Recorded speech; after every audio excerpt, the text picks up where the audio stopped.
Brendon, you took your first WEC title here back in 2015, so this must be a circuit that is close to your heart. How do you feel going into another championship title fight, and how do you rate your chances against the number 7 car? Yeah, I have good memories here with taking the world title back in 2015, and a lot of memories here over my career in the WEC. There's going to be some mixed emotions regardless of the outcome on Saturday, because it's the end of the LMP1 era.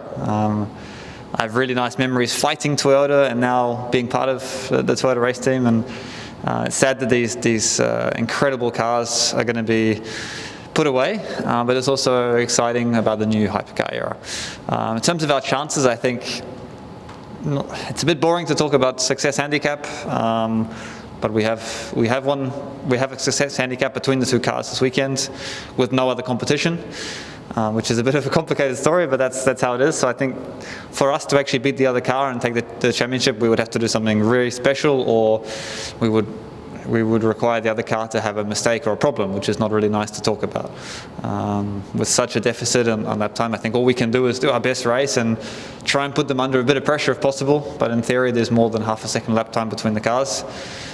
That's the situation, but we're going to try and make the most out of it, and we know from endurance racing over all the years that many things can happen, and just getting to the end of the 8 hours without any issues, without any scratches on the car, is already a big challenge. So we have to focus on our race, do our job, and put the other car under a bit of pressure, but we know that we have a tall order to take the championship.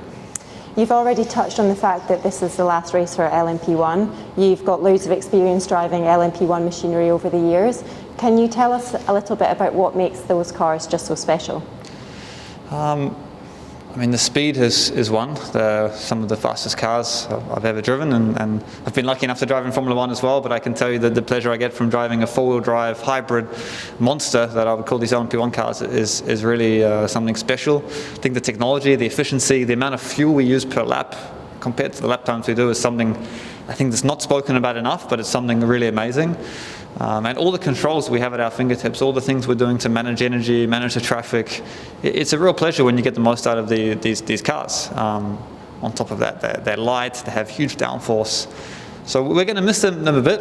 The new hypercars are going to be a little bit slower, but it's a different concept.